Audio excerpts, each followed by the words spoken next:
ආයුබෝවන් සියලු දෙනාටම මම උසස් පෙළ තාක්ෂණ වේදේ විෂය ධාරාවේ තාක්ෂණ වේදේ සඳහා විද්‍යා විෂය උගන්වන ආචාර්යවරයෙක්.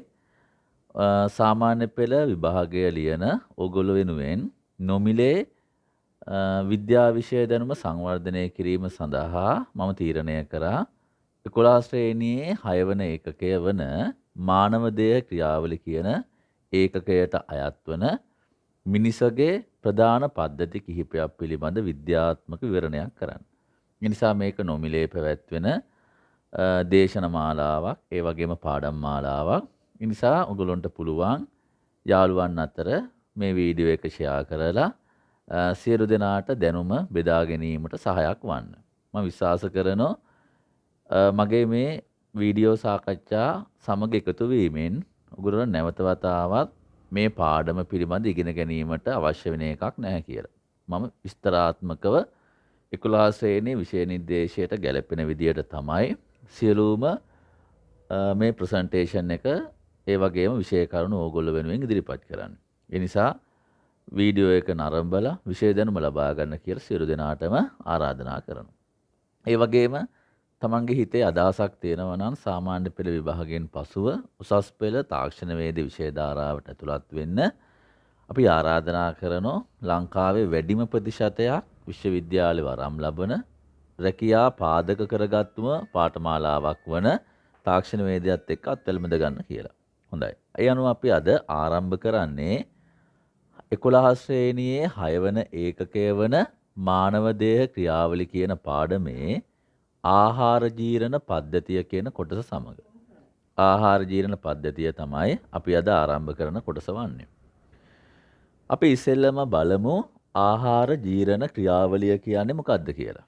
මිනිසගේ ආහාර ජීරණ ක්‍රියාවලිය කියන්නේ මොකක්ද කියලා බලමු. අපි දන්නෝ අපි ගන්න ආහාරවල සංකීර්ණ කාබනික සංයෝග තියෙනවා. මොනවද සංකීර්ණ කාබනික සංයෝග? කාබෝහයිඩ්‍රේට තියෙනවා, ප්‍රෝටීන තියෙනවා, ඒ වගේම ලිපිඩ තියෙනවා. අපි ගන්න බත් පාන් අලබතලනේ ආදී සියලුම ආහාරවල තියෙන්නේ කාබෝහයිඩ්‍රේටමය කොටස්, ප්‍රෝටීනමය කොටස් සහ ලිපිඩ කොටස්. මේවට තමයි කියන්නේ සංකීර්ණ කාබනික සංයෝග කියලා. මේ කියන සංකීර්ණ කාබනික සංයෝග අපේ ශරීරයට අවශෝෂණය කරන්න පුළුවන් විදියට, ඒ කියන්නේ අපේ ශරීරයට උරා ගන්න පුළුවන් විදියට සරල කාබනික සංයෝග බවට පත් වෙන්න ඕනේ. අපි දන්නෝ අපේ රුධිර සංසරණ පද්ධතිය හරහා තමයි ශරීරය පුරාම පෝෂක ද්‍රව්‍ය බෙදා හරින්නේ. දැන් රුධිර සංසරණ පද්ධතියේ රුධිරය ඔස්සේ ශරීරය පුරා පෝෂක ද්‍රව්‍ය බෙදා හරින්න නම් අපි ගන්න ආහාරවල තිබෙන මෙන්න මේ කියන සංකීර්ණ කාබනික සංයෝග සරල කාබනික සංයෝග බවට පත් වෙන්න ඕනේ. මේ විදියට අපි ගන්න ආහාරවල තියෙන සංකීර්ණ කාබනික සංයෝග සරල කාබනික සංයෝග බවට පත් කරන ක්‍රියාවලිය තමයි ආහාර ජීරණය කියන්නේ. මොනවද මේ සරල කාබනික සංයෝග? අපිට මේ පාඩමේදී ඒක ඉගෙන ගැනීමට අවස්ථාවක් තියෙනවා. සරල කාබනික සංයෝග කියලා අදහස් කරන්නේ ග්ලූකෝස්, ඇමයිනෝ අම්ල, ග්ලිසරෝල් සහ මේද අම්ල ඒ වගේ දේවල්. ඒ මොනවද කියලා ඉතා විධිමත් ඕගොල්ලොන්ට මම මේ පාඩම මගදී විස්තර කරන්න බලාපොරොත්තු වෙනවා. එහෙනම් දැන් ඔන්න මිනිසගේ ආහාර ජීරණ ක්‍රියාවලිය ගැන පැහැදිලි කිරීමක් කරා. ඊට පස්සේ ආහාර ජීරණ පද්ධතිය ගැන පැහැදිලි කරන්න හදන්නේ. ආහාර ජීරණ පද්ධතිය කියන්නේ ආහාර ජීරණය සඳහා මිනිසාගේ නිර්මාණය වෙලා තියෙන එහෙම නැත්නම් පිහිටලා තිබෙන පද්ධතිය. ආහාර ජීරණ පද්ධතිය ආරම්භ වන්නේ මුඛ කුහරයෙන්. ඒ වගේම ආහාර ජීරණය අවසන් වන්නේ ගුද මාර්ගයේ ගුදයෙන්. ඒ අනුව මුඛ කුහරයේ ඉඳන් ගුද මාර්ගය දක්වා තිබෙන තනි නාලයක් විදියට තමයි ආහාර ජීරණ පද්ධතිය සකස් වෙලා තියෙන්නේ. මුඛයෙන් ආරම්භ වන්නේ ඊට පස්සේ තියෙන අන්න ස්රෝතය, ආමාශය, සුද්‍රාන්ත්‍රය, මහාන්ත්‍රය අවසානයේ ගුද මාර්ගය හරහා ගුදය. ඔය දක්වා තනි නාලාකාර පද්ධතියක් වශයෙන් තමයි ආහාර ජීරණ පද්ධතිය සකස් වෙලා තියෙන්නේ. අපිට ඊට පස්සේ අධ්‍යයනය කරන්න පුළුවන් ආහාර ජීරණ පද්ධතියක් තුල සිදු කරන ප්‍රධාන කාර්යයන්. නමින්ම පැහැදිලි වෙනෝනේ. ආහාර ජීරණ පද්ධතියේ සිදුවන පළවෙනි ප්‍රධානම කාර්යය තමයි ආහාර ජීරණය වෙන එක. ආහාර ජීරණය වෙන එක ආහාර ජීර්ණ පද්ධතියේ වෙන ප්‍රධානම කාර්යයක්. ඊට අමතරව ජීර්ණය වෙච්ච ආහාර ශරීරයට අවශෝෂණය වීම සිදුවන්නේත් ආහාර ජීර්ණ පද්ධතිය හරහා. ආහාර ජීර්ණය සිදුවෙනෝ ඊළඟ කාරණේ ජීර්ණය වෙච්ච ආහාර ශරීරයට අවශෝෂණය වීම වෙනවා. ඒ විතරක් නෙවෙයි. අපි ගන්න ආහාර වලින් ජීර්ණය වෙච්ච කොටස් ශරීරයට උරාගත්තට පස්සේ ඉතිරි වෙන කොටස් තියෙනනේ අවශේෂ ද්‍රව්‍ය. අපි ඒවට පසුව කියන මල ද්‍රව්‍ය කියලා. අන්න ඒ මල ද්‍රව්‍ය ශරීරයෙන් බැහැර කරන්නේත් ආහාර ජීර්ණ පද්ධතියේ ක්‍රියාවලියක් වශයෙන්. නිකන් ක්‍රියාවලි තුනයි ආහාර ජීර්ණය, ජීර්ණය වෙච්ච ඵල අවශෝෂණය, ජීර්ණය නොවු ද්‍රව්‍ය බැහැර කිරීම. ඊට පස්සේ මේ තිරේ මත ඕගොල්ලන්ට පෙන්නලා තියෙන්නේ ආහාර ජීර්ණ පද්ධතියට ඇතුළත් වන කොටස් සහිත නිරූපණයක්. මං කලින් කිව්වා වගේ ආහාර ජීර්ණ පද්ධතියේ ආරම්භක කොටස තමයි මුඛ කුහරය. මේක තමයි මුඛ කුහරය. මුඛ කුහරය තුල ආහාර ජීර්ණය පහසු කරන්න කේට ග්‍රන්ථි තියෙනවා. අපි දන්නවා කේටය භාෂ්මිකයි. කේටය මගින් එන්සයිම සාවය වෙලා ආහාර ජීර්ණයට අවශ්‍ය වෙන භාෂ්මික මාධ්‍ය සපයනවා. ඊට පස්සේ ආහාර ගමන් ගන්න මේ උගුර හරියට අපි ජීවිකාව ගැනම ඔයගොල්ලන්ට වෙනම පැහැදිලි කරන්නම්. උගුර හරියට කියන්නේ ග්‍රසනිකාව කියලා. උගුර අසලින් පස්සේ ආහාර ගෙනියන නාලයක් තියෙනවා. ඒකට කියන්නේ ගල නාලය. එහෙම නැත්නම් අන්න ස්රෝතය කියලා. අන්න ස්රෝතයේ දිගේ ගමන් ගන්න මේ ආහාර ඊට පස්සේ ජේ අකුරක් ඇඩති මල්ලක් වගේ පේශිමය ව්‍යුහයක් තුළට ගමන් කරනවා. මෙම ව්‍යුහය අපි හඳුන්වනෝ ආමාශය කියලා. ආමාශයෙන් පස්සේ මොකක්ද? මේ ආකාරයෙන් නාලාකාර ලෙස විහිදිච්ච කුඩා අන්ත්‍ර නමින් හඳුන්වන නාලාකාර පද්ධතියක් ඔස්සේ ගමන් කරනවා. ඒක තමයි මේ පෙන්වලා තියෙන්නේ. අපි මේකට කියන්නේ සුද්‍රාන්තය කියලා. සුද්‍රාන්තය අවසන් වෙන ස්ථානයට තමයි කියන්නේ උණ්ඩුකය කියලා. උණ්ඩුකය කියන ස්ථානයේ කෙළවර මේ විදියට පහළට සම්බන්ධ වෙලා තියෙන උණ්ඩුකයේ අසලින්ම කොටසක් තියෙනවා. අපි ඒක හඳුන්වන උණ්ඩුක පුච්චය කියලා. උණ්ඩුකයෙන් පස්සේ මහාන්ත්‍රය ආරම්භ වෙනවා. මේ තමයි මහාන්ත්‍රය. මහාන්ත්‍රයෙන් පස්සේ මහාන්ත්‍රයේ කෙළවර ගුද මාර්ගය සහ අවසානයේ මල ද්‍රව්‍ය පිට කරන විවරය වන ගුදය පිහිටනවා. මේ තමයි ආහාර ජීර්ණ පද්ධතියක කොටස් දැක්වෙන නිරූපණයක්. ඔයගොල්ලන්ට විභාගයට ආහාර ජීර්ණ පද්ධතියක් දීලා කොටස් නම් කරන්න ආවොත් මෙම කොටස් හඳුනා ගැනීමට හැකියාව තියෙන්න ඕනේ. අපි ඊට වඩා තවත් පැහැදිලි රූප සටහනකින් ඒ ටිකම නැවත අධ්‍යයනය කරමු. මෙතන තියෙනවා මවුත් කියන්නේ මුඛය තියෙනවා. සැලයිවරි ග්ලෑන්ඩ්ස් කියලා කියන්නේ කේට ග්‍රන්ථි තියෙනවා. කේට ග්‍රන්ථි 3ක් තියෙනවා. අපි ඒක තව චුට්ටකින් ඉගෙන ගනිමු. කේට ග්‍රන්ථි වලින් පස්සේ උගුර ප්‍රදේශයට යන්නේ. එතෙන්ට කියන්නේ ග්‍රසනිකාව. ඊට පස්සේ පල්ලෙහාට ගමන් කරන මේ නාලයට කියනෝ අන්න ස්රෝතය. එහෙම නැත්නම් ගල නාලය කියලා. අන්න ස්රෝතයෙන් පස්සේ මෙන්න මේ ජේ අකුරක් ඇඩති මල්ලක් වගේ ව්‍යුහයකට යනෝ. ඒකට කියන්නේ ආමාශය. ආමාශයෙන් පස්සේ මෙන්න මේ නාලාකාර කොටස මේ වගේ දඟර ගැහිලා තියෙනවා. අපි කුඩා බඩවැල් කියන්නේ. ඒකට සිංහලෙන් කියන්නේ සුද්‍රාන්තය. සුද්‍රාන්තයේ අවසන් වන ස්ථානය, එහෙම නැත්නම් මහාන්ත්‍රයේ ආරම්භ වන ස්ථානය උණ්ඩුකය.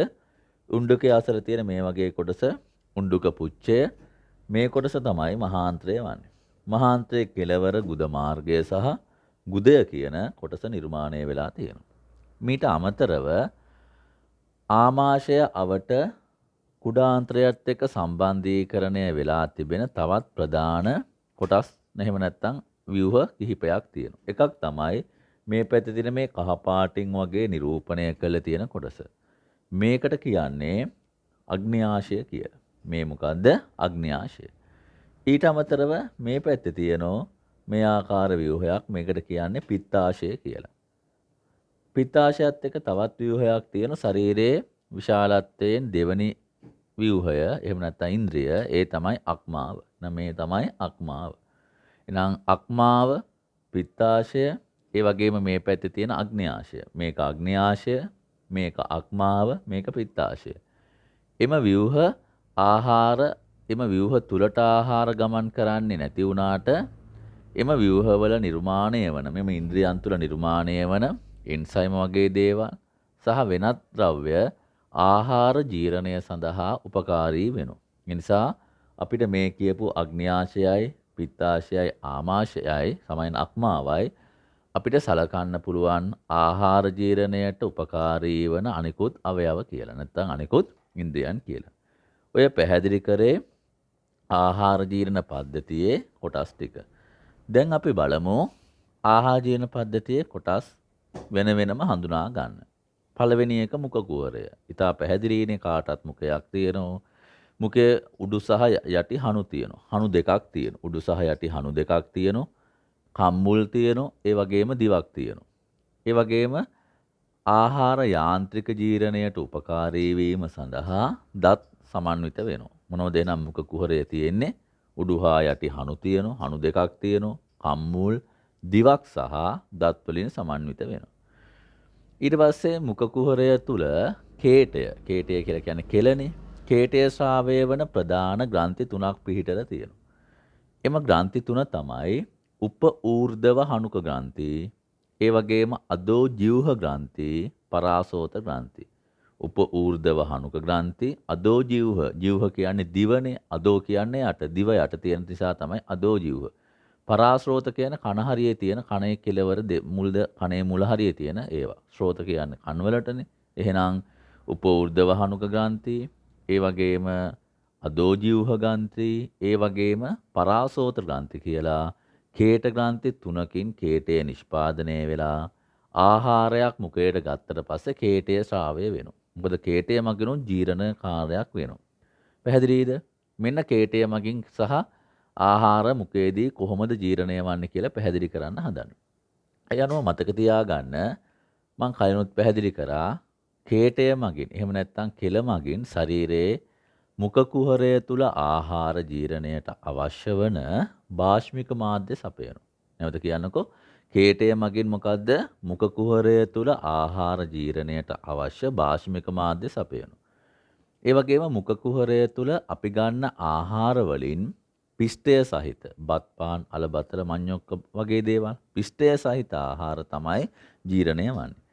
මෙන්න පිෂ්ඨය ජීර්ණය වන ආකාරය. ඔයගොල්ලන්ට ඒක මම ගැලීම් සටහනක් මගින් නිරූපණය කරලා තියෙනවා. කොහොමද? අපි ගන්න ආහාරවල තියෙන පිෂ්ඨය කෙලවල තියෙන එන්සයිමයක් ටයලීන්. ඒකම හඳුන්වන වෙනත් නමක් තමයි කේට ඇමයිලේස් කියන්නේ. නැවත කියන්නකෝ අපි ගන්න ආහාරවල තියෙන පිෂ්ඨය තියෙනුනේ. ඔය කියන පිෂ්ඨය කේටයේ හෙවත් කෙලවල අන්තර්ගත වෙන ටයලීන් කියන එන්සයිමය. එහෙමත් නැත්නම් කේට ඇමයිලේස් මගින් මොකක් වෙනවද? මෝල්ටෝස් බවට පරිවර්තනය වෙනවා.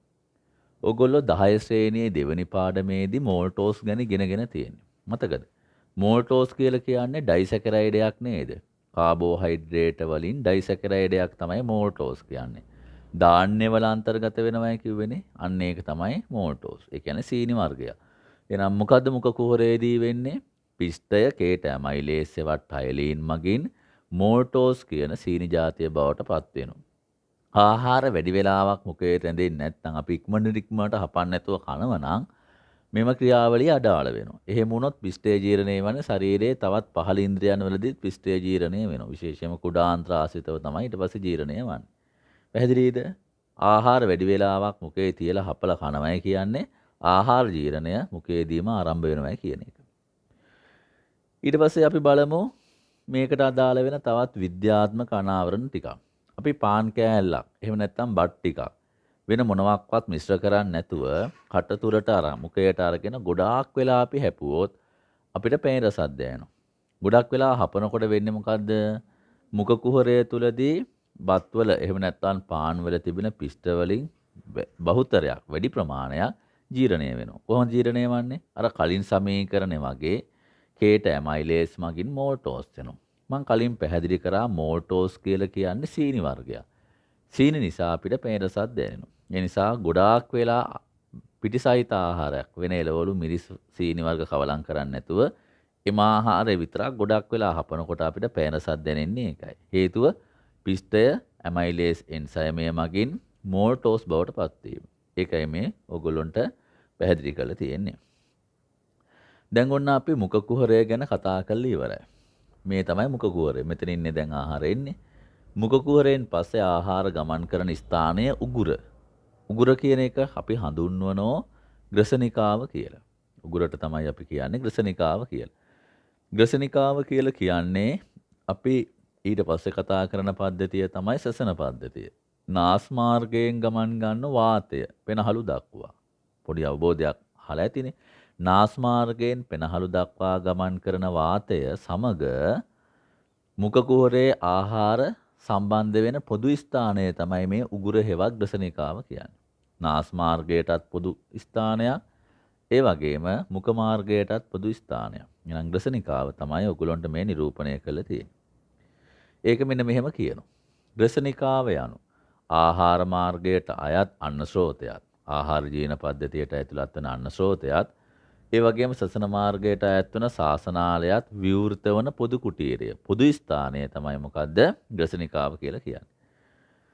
ශ්වාසනාල ධාරයේ ආරම්භයේ චලනයේ විය හැකි අවයවයක් වන අපජීවිකා මගින් ශ්වාසනාල ධාරයේ වැසේ. මෙන්න මෙහෙම දෙයක් තියෙනවා. දැන් ඕගොල්ලෝ ආහාරයක් ගිලිනකොට අපි ගිලිනෝනේ මෙහෙම. ගිලිනකොට එම ආහාරය සසන පද්ධතිය තුළට ගමන් කරන එක වළකිනවා. නැත්තම් අපේ පිටපැත්තට වෙන්න ආහාර ගෙනියන නාලය වන අන්න ස්රෝතය තියෙනවා. ඉස්සරහට වෙන්න සසන වාතය ගෙනියන ශ්වාසනාලය තියෙනවා. අපි දැන් ආහාර ගුලියක් ගිලිනකොට ආහාර ගුලිය ශාසනාලයට ඇතුල් වෙන එක වළකින්න ඕනේ. හරියටම අපි කෙල එහෙම නැත්නම් ආහාරය ගිලින මොහොතේ විශේෂ පේශිමය කොටසක් තියෙනවා අපේ ජීවහිකාව. මොකද්ද නම? අපේ ජීවහිකාව. නිකන් දිවක් වගේ. ජීව කියන්නේ දිවටනේ. එම දිවක් වගේ ව්‍යුහය මගින් ආහාර ගුලියක් හරියටම මේ උගුරට එනකොටම පියනක් වගේ කොටසකින් ශාසනාලය මෙහෙම වැහෙනවා. ශාසනාලය වැහිච්ච ගමන්ම ආහාර ගුලියට යන්න පුළුවන් වන්නේ දැන් පාරවල් දෙකක් තියෙගුවනේ. ශාසනාලයයි අන්න ස්රෝතයයි කියලා. ආහාර ගුලිය උගුරට එනකොටම ශාසනාලය වැහෙනෝනේ. ශාසනාල ධාරය කියන ශාසනාලයේ උඩම කොටස මේ අපජීවිකාවෙන් මෙහෙම වැහිලා යනවා. වැහිච්ච ගමන්ම ආහාර පිණ්ඩයට නැත්තම් ගුලියට යන්න වෙන්නේ අන්න ස්රෝතය දිගේ. ඒ නිසා අපජීවිකාව කියන්නේ ඊටමත් වැදගත් කාර්යයක් ඉටු කරන ව්‍යුහයක්. මොකද එයාගෙන් කරන්නේ ආහාර සසන මාර්ගයට පැමිණෙන එක වළකිනවා. කොහොමද වළකින්නේ? ආහාර ගුලියක් ග්‍රසනිකාව දෙස දක්වා පැමිණෙනකොට අපේ ජීවහිකාව වැසිලා ශාසනාලය වසා ගන්නවා. එවිට ශාසනාලය තුලට ආහාර පිණ්ඩයට ඇතුළත් වීමේ හැකියාව නතර වෙනවා. ඒකයි මේ කියලා තියෙන්නේ. කියවන්න. ශ්වාසනාල ධාරය ආරම්භයේ චලනය විය හැකි අවයවයක් වන අපේ ජීවහිකාව මගින් ශාසනාල ධාරය වැසේ. එවිට ආහාර ගුලිය ශාසනාලයට ඇතුළත් නොවි අන්න ස්රෝතයට ඇතුළත් වේ කියලා තියෙනවා. ඔගොල්ලන්ට ඒක රූප සටහනක් මගින් මම මෙන්න මේ ආකාරයෙන් නිරූපණය කරලා තියෙනවා. අපි දැන් බලමු රූප සටහන. මෙතන තියෙනු නේද අපි ජීවහිකාව. මේ තියෙන්නේ මේ ආකාරයෙන් ගමන් ගන්නා කඩ රේඛාවෙන් පෙන්නලා තියෙන්නේ ගමන් ගන්නා මොකද්ද? ශ්වාසනාලය තුලින් ගමන් ගන්නා වාතය. බලන්න මේ නාසයනේ. නාසය දිගේ පැමිණෙන වාතය ගමන් ගන්නා මාර්ගය වන ශ්වාසනාලය තමයි මේ පෙන්නලා තියෙන්නේ. ඒක තියෙන ඉස්සරහින්. දැන් මට කියන්න මෙතන තමයි අපි ජීවහිකාව තියෙන්නේ. මේ අපි ජීවහිකාව ආහාර ගුලිය එනකොටම මෙතන තියෙන මේ අපි ජීවහිකාව තියෙන්නේ. මේ අපි ජීවහිකාව කියන කොටස ආහාරය හරියටම එනකොට මෙන්න මේ ආකාරයෙන් මොකක් වෙනවද? වසා ගන්න.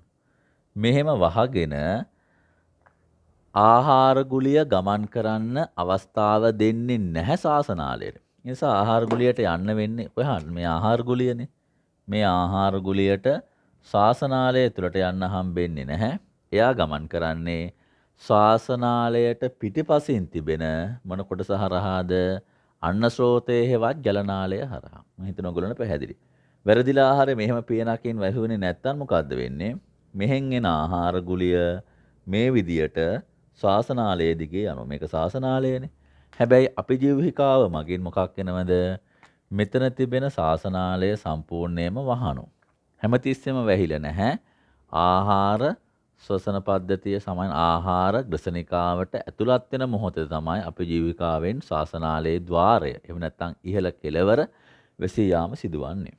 මම විශ්වාස කරනවා ඔයගොල්ලන්ට හොඳටම පැහැදිලි වෙන්නේ නැති කියලා. නිසා අන්න ස්රෝතය තුලට ආහාර ඇතුළත් වීම සඳහා තමයි අපි ජීවිකාවේ තියෙන්නේ කියලා අනිවාර්යයෙන්ම මතක තියාගන්න ඕන. ඒකම ඔයගොල්ලන්ට තවත් හදියරකින් රූප සටහනක් ඇසුරෙන් තවත් පෙන්වලා තියෙනවා. මේ තමයි ආහාර ගුලිය. ආහාර ගුලිය මේ නාස්මාර්ගය ආහාර ගුලිය එතෙන්ට ආපු ගමන්ම මෙන්න මේ කොටස වැහිලා ආහාර ගුලියට යන්න අවස්ථාව දෙන්නේ මොකක්ද දිගේද? මේ තියෙන ශාසනාලය ඊට පිටිපස්සෙන් තිබෙන අන්න ස්රෝතයේ දිගේ තමයි ගමන් කිරීමට අවස්ථාව දෙන්නේ. දැන් ඔන්න අපි මුඛ කුහරය කතා කරා. ඒ වගේම ග්‍රසනිකාවට ආහාර ඇතුළු වුණාට පස්සේ ශාසනාලයට යන්න දෙන්නේ නැතුව අන්න ස්රෝතය දක්වා ආහාර යොමු කරන ආකාරයත් පැහැදිලි කරා. ඒ සඳහා අපේ ජීවිකාව කරන කාර්යභාරයත් පැහැදිලි කරා. එහෙනම් අපිට ඊට පස්සේ කතා කරන්න තියෙන්නේ අන්න ස්රෝතය ගැන. අන්න ස්රෝතය කියන්නේ ග්‍රසනිකාවේ ඉඳන් ආමාශය දක්වා ආහාර ගෙනියන නාලය. අන්න ස්රෝතේ විශේෂ ලක්ෂණයක් තියෙනවා. ආහාර ගමන් ගන්නකොට අර සර්පයේ ගොදුරක් ගිල්ලට පස්සේ සර්පයාගේ බඳ ප්‍රදේශය මෙහෙම ලොකු වෙන්නේ. එහෙමනේ යන්නේ. ඒ වගේ ආහාර පිණ්ඩය අන්න ස්රෝතය දිගේ ආමාශය දක්වා ගමන් කරනකොට අර ආහාර පිණ්ඩයේ තිබෙන ස්ථාන මේ ආකාරයෙන් මොකක් වෙනවද? විශාල වෙලා. මේ විදියට ආහාර ගමන් කරන ක්‍රියාවලියට අපි නමක් කියනෝ ක්‍රමා කුංචනය. මොකද කියන්නේ මේකට ක්‍රමා කුංචනය කියලා. කියවන්න. ක්‍රමා කුංචනය මගින් ආහාර අන්න ස්රෝතයේ සිට ආමාශය දක්වා ගමන් කරයි.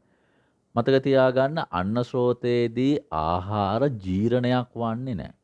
ග්‍රසනිකාවේ ඉඳන් නැත්නම් මුඛයේ ඉඳන් ආමාශය දක්වා ආහාර ගෙනියන එක පමණයි සිදුවන්නේ. මේ තියෙන්නේ අන්න ස්රෝතය දිගේ ආහාර ගමන් කරන මේ අන්න ස්රෝත නාලය දික් අතර කැපුවට පස්සේ ආහාර පිණ්ඩේ යන ආකාරය පෙන රූප සටහන.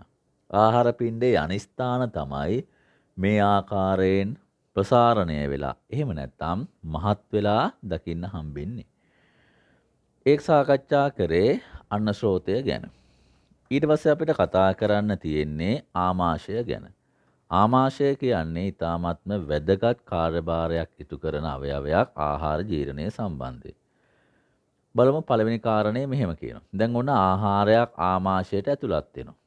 ආහාරයක් ආමාශයට ඇතුළත් වුණාට පස්සේ ආමාශයේ පේශි තියෙනනේ. ඕනම අවයවයක් පේශි ග්‍රන්ථි වලින් හැදිලා තියෙන්නේ නම් පේශි තියෙනවා.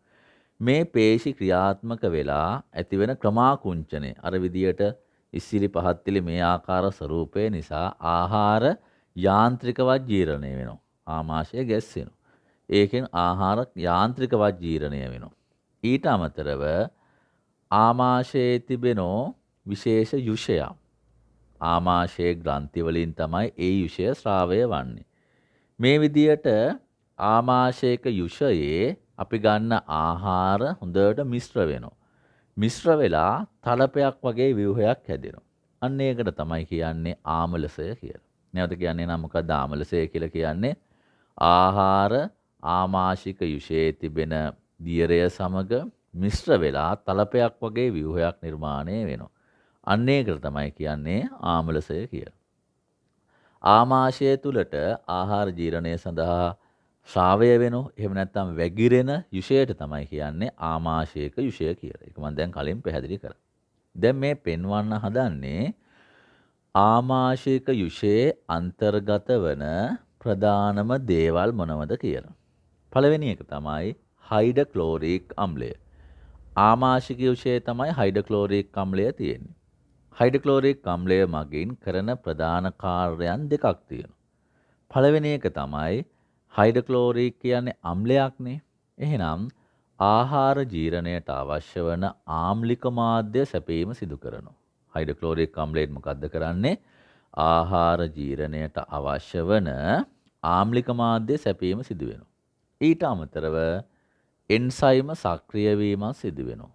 පළවෙනි එක තමයි ආම්ලික මාධ්‍ය සපයන එක. දෙවෙනි එක තමයි මොකද්ද? එන්සයිම සක්‍රිය වීමක් සිදු වෙනවා. ඒ තමයි හයිඩ්‍රොක්ලෝරික් අම්ලය මගින් කරන කාර්යය. ඊළඟ එක හයිඩ්‍රොක්ලෝරික් අම්ලයට අමතරව ප්‍රධාන එන්සයිම දෙකක් ආමාශයට ශ්‍රාවය වෙනවා. ඒ තමයි පෙප්සීන් සහ රෙනින්. ආමාශික විෂය තමයි ඔය කියන පෙප්සීන් සහ රෙනින් තියෙන්නේ. මෙතනින් රෙනින් කියන එන්සයිමය තියෙන්නේ ලදරුවන්ගේ පමණයි. ලදරුවන් කියන්නේ කිරිබොන වයසේ ඉන්න ලදරුවෝ ඉන්නේ. ලදරුවන්ගේ ආමාශයට තමයි රෙනින් එන්සයිමය ස්‍රාවය වන්නේ. වැඩිහිටියන්ගේ තියෙන එතකොට පෙප්සින් කියන එන්සයිමය. ඔන්න ආමාශික විශේෂ සංයුතිය. දැන් අපි බලමු ආමාශය තුල ආහාර ජීර්ණය සිදුවන්නේ කොහොමද කියලා. ඕගොල්ලෝ මේ වන විට ආමාශයට කලින් ආහාර ජීර්ණය කරන ස්ථානයක් විදියට කතා කරේ මුඛය. මුඛය තුලදී සිදුවුනේ භාෂ්මික මාධ්‍යයක් තුල පිෂ්ඨය ආහාර ජීර්ණයක් විතරයි. හැබැයි මතක තියාගන්න ආමාශයේදී සම්පූර්ණයෙන්ම සිදුවන්නේ ප්‍රෝටීන ආහාර ජීර්ණයක් පමණයි. කාබෝහයිඩ්‍රේට හෝ ලිපිඩ හෝ ආහාර ජීර්ණයක් ආමාශයේදී වන්නේ නැහැ. කොහොමද වෙන්නේ? අපි ගන්න ප්‍රෝටීන ආහාර. මොනවද ප්‍රෝටීන ආහාර කියන්නේ? මස් මාළු කිරි බිත්තරනේ මාංශමය ආහාර නේ ඊට අමතරව පරිප්පු සෝයා දඹල නේ එවැනි ප්‍රෝටීනමය ආහාර තියෙනුනේ. ප්‍රෝටීනමය ආහාර පෙප්සින් කියන එන්සයිමය මගින් පොලිපෙප්ටයිඩ් බවට පත් වෙනවා. එතකොට පොලිපෙප්ටයිඩ් කියන්නේ මොකද්ද? ප්‍රෝටීන ආහාර ජීර්ණය වීමෙන් සෑදෙන ඵලයක්. ඒක ගොඩක්ම සරල ඵලයක් නෙවෙයි. යම්කිසි ප්‍රෝටීන වලට වඩා සරල ඵලයක්. ඒක තමයි මොකද්ද පොලිපෙප්ටයිඩ් කියන්නේ. පොලිපෙප්ටයිඩ් පසු කාලීනව ඒ කියන්නේ තවත් ඉස්සරහදී ජීර්ණ පද්ධතියේ විශේෂයෙන්ම සුද්ධාන්තයේදී කුඩාන්ත්‍රවලදී පොලිපෙප්ටයිඩ් තවත් ජීර්ණය වෙලා ඇමයිනෝ අම්ල සෑදෙනවා. ඔයගොල්ලෝ මේ වචන දන්න. මොකද 10 වසරේදී ඔයගොල්ලෝ ඉගෙනගෙන තියෙනවා ප්‍රෝටීන වල සරලම ඵලය ඇමයිනෝ අම්ල කියලා. කාබෝහයිඩ්‍රේට් වල සරල ඵලය මොනොසැකරයිඩ් වර්ගනේ. ග්ලූකෝස්, ෆ්‍රුක්ටෝස්, ගැලැක්ටෝස් වගේ දේවල්. එහෙනම් මතක තියාගන්න ආමාශයේදී පෙප්සින් කියන එන්සයිමය මගින් අපි ගන්න ප්‍රෝටීනමය ආහාර අතරමැදි ඵලයක් බවට පත් කරනවා. ඒකේ නම තමයි පොලිපෙප්ටයිඩ්. ඊට අමතරව ලදරුව බොන්නේ කිරිනේ. ලදරුවන්ගේ තියෙන රෙනින් එන්සයිමයනේ. ඉනම් කිරි රෙනින් කියන එන්සයිමය මගින් කැටි කිරි හෙවත් කිරි කැටි බවට පත් වෙනවා. සාක්ෂියක් කියන්නේ සමහර වෙලාවට ලදරුවෙක් වමනය කරනවා, කිරි වමනය කරනවා. ලදරුවෙක් කිරි වමනය කරාට පස්සේ ඔයගොල්ලෝ දැකලා තියෙනවා කිරි කැටි ගැහිලා තියෙන්නේ. මවගෙන් බොන්නේ දියර කිරි. හැබැයි වමනය තුළ තියෙන කැටි කිරි. හේතුව තමයි මොකද්ද?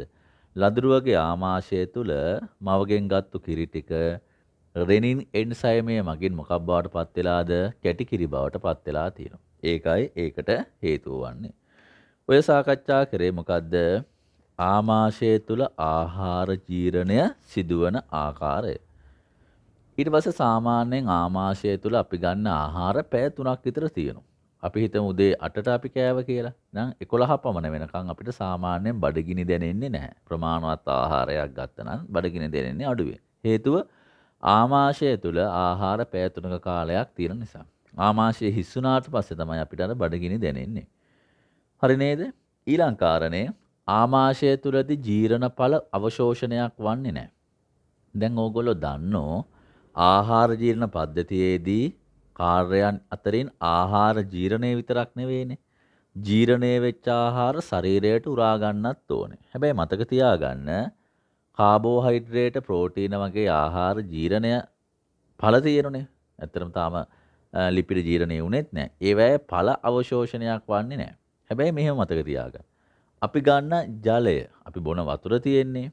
ඒ වගේම ග්ලූකෝස්, අපි සමහර වෙලාවට ඍජුවම ග්ලූකෝස් ගන්නෝනේ. ආහාර ජීර්ණයෙන් ලැබෙන ග්ලූකෝස් ගැන නෙවෙයි කියන්නේ. අපි කෙලින්ම ආහාරයක් වශයෙන් ග්ලූකෝස් ගන්නෝනේ.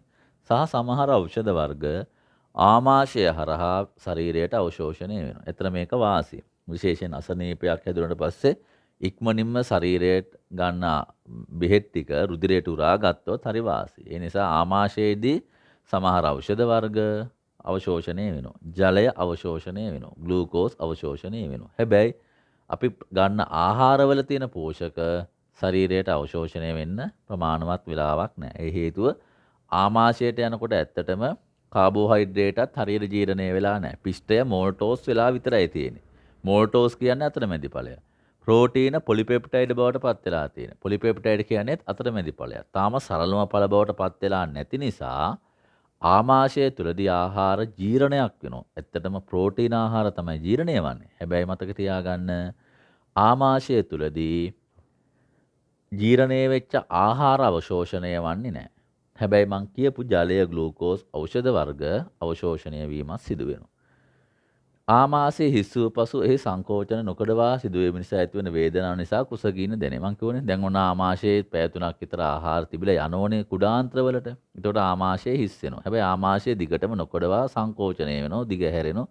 එතකොට ඇතිවන වේදනාව නිසා තමයි අපිට බඩගින්නක් දැනෙන්නේ. එහෙම නැත්නම් කුසගින්නක් දැනෙන්නේ. අපි ඊට පස්සේ සාකච්ඡා කරන්නේ සුද්‍රාන්තය ගැන. සුද්‍රාන්තයට අපි සාමාන්‍ය ව්‍යවහාරේ නම් කියන්නේ කුඩා අන්ත්‍ර කියලා.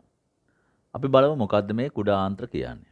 අපි ආහාර ජීර්ණ පද්ධතියේ කොටස් ඉගෙන ගන්නකොට සාකච්ඡා කරා සුද්‍රාන්තය කියලා කියන්නේ ආමාශයෙන් පස්සේ ආහාර ගමන් ගන්නා නාලය බව. ඒක මීටර 7ක් පමණ දිගයි.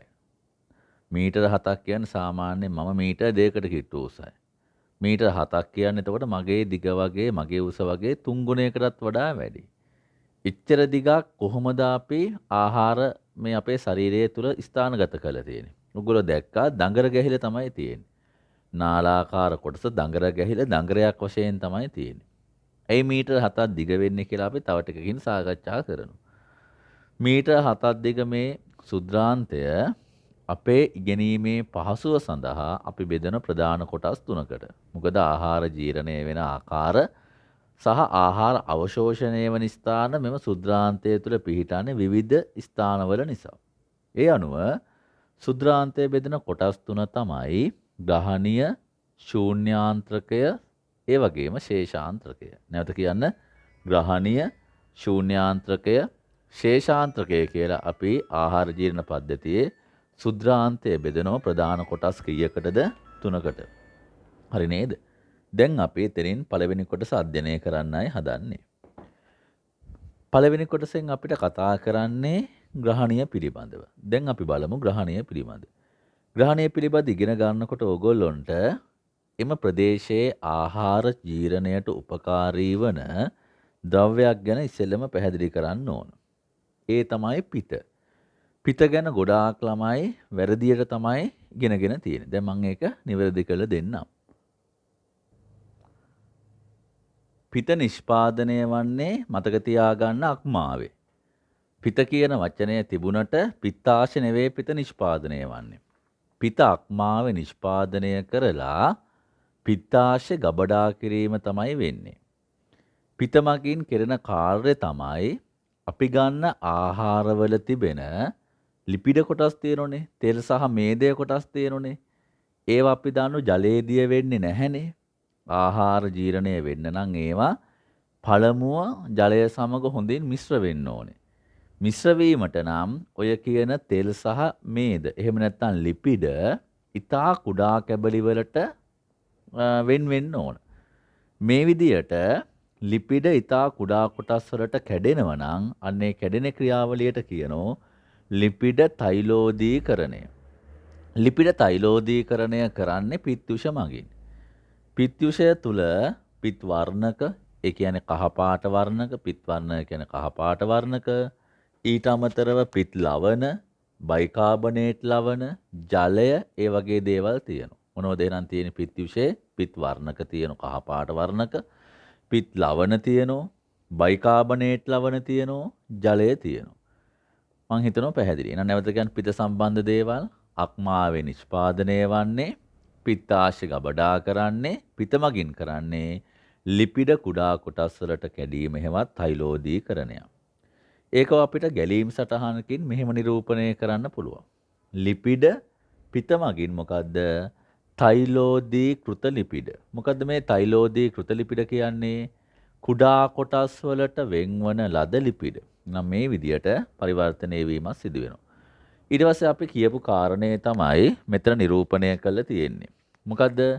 ලිපිඩ කුඩා අංශ බවට පත්වීම තෛලෝදීකරණයයි. ඒ නිසා වෙන වාසය කියන්න එම නිසා එන්සයිමයට ලිපිඩ මත ක්‍රියා කිරීමට වැඩි පෘෂ්ඨීය වර්ගඵලයක් ලැබේ. ලිපිඩ කුඩා කොටස් වලට කැඩුනට පස්සේ වර්ගඵලය වැඩි වෙනවා. වර්ගඵලය වැඩි වෙන විට එන්සයිම සමග ප්‍රතික්‍රියාව වේගවත් වෙනවා. ඊට පස්සේ අපි දැන් කතා කරන්නේ සුද්‍රාන්ත බිත්තියනේ. සුද්‍රාන්ත බිත්තියේ තිබෙන ආන්ත්‍රික යුෂය. සුද්‍රාන්ත බිත්තියේ නිකුත් කරන යුෂයට කියන්නේ ආන්ත්‍රික යුෂය. මීට කලින් අපි සාකච්ඡා කරා ආමාශයක ග්‍රන්ථි වලින් ආමාශික යුෂය ශ්‍රාවය වෙනවයි කියලා. ඒ වගේ කුඩා අන්ත්‍රවල තිබෙන සුද්‍රාන්ත බිත්ති වලින් ශ්‍රාවය වන්නේ ආන්ත්‍රික යුෂය. ඔය කියන ආන්ත්‍රික විෂය තුල ප්‍රධාන එන්සයිම වර්ග 4ක් තියෙනවා.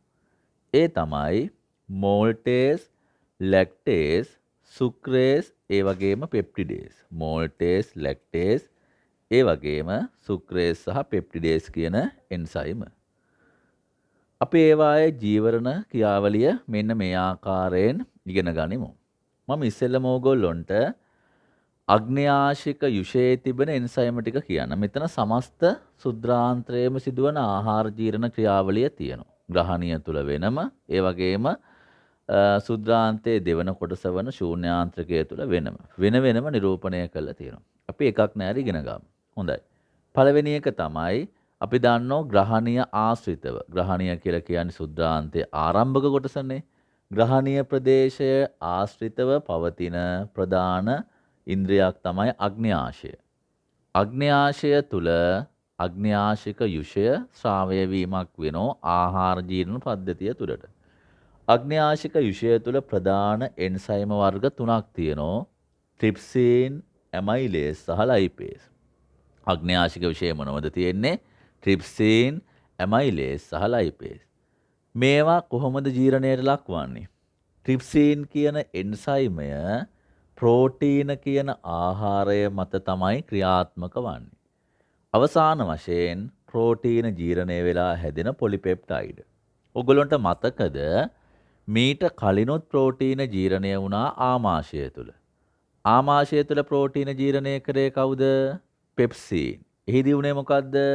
ප්‍රෝටීන පෙප්සින් එන්සයිමය මගින් පොලිපෙප්ටයිඩ් බවට පත්වීම. මේ මොහොතේ ග්‍රහණය තුලදී වෙන්නේ මොකද්ද? ප්‍රෝටීන ට්‍රිප්සින් කියන එන්සයිමය මගින් මොකක් වෙනවද? පොලිපෙප්ටයිඩ් බවට පරිවර්තනය වීම වෙනවා. ඊළඟ කාරණේ. ඊට පස්සේ ග්‍රහණය තුලට ශ්‍රාවය වෙන අනිත් එන්සයිමය තමයි අග්න්‍යාශයෙන් ඇමයිලේස්. ඇමයිලේස් පිෂ්ඨය ආහාර මත ක්‍රියාත්මක වෙලා මෝල්ටෝස් බවට පත් වෙනවා.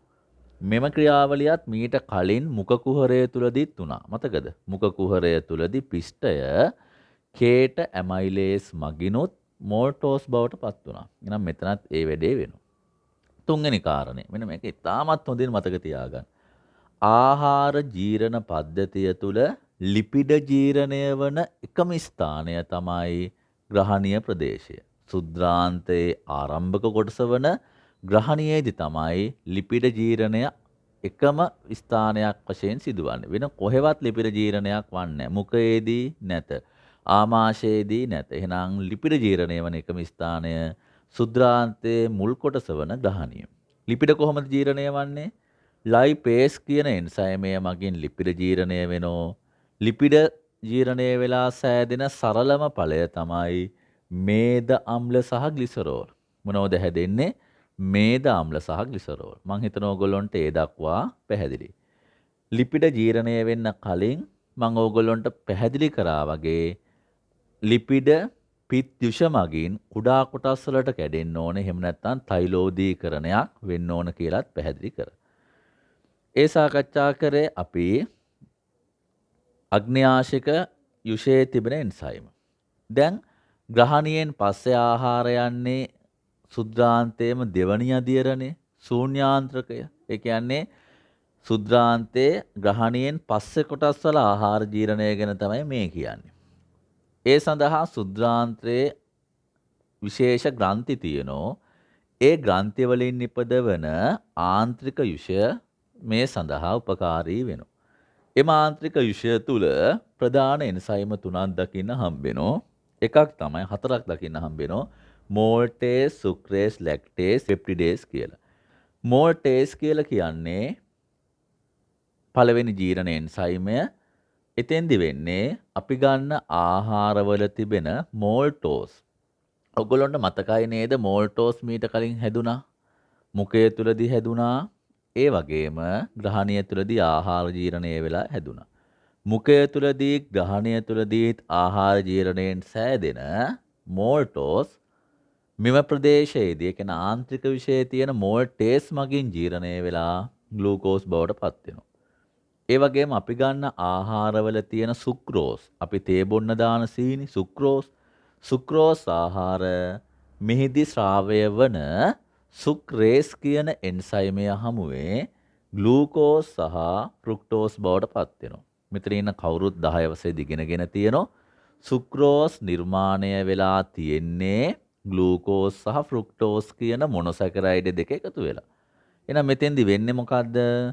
ආහාර ජීරණ පද්ධතිය තුලදී සුක්‍රෝස් නැවත සුක්‍රේස් කියන එන්සයිමය මගින් එය නිර්මාණය වීමට දායක වෙච්ච මොනොසැකරයිඩ් දෙක බවට පත් වෙනවා. ඒ තමයි ග්ලූකෝස් සහ ෆ්‍රුක්ටෝස්. ඊළඟ එක තමයි ලැක්ටෝස්. අපි ගන්න ආහාරවල තියෙන ලැක්ටෝස්, කිරියාශ්‍රිත ආහාර ගන්නකොට ලැක්ටෝස් ශරීරගත වෙනවා.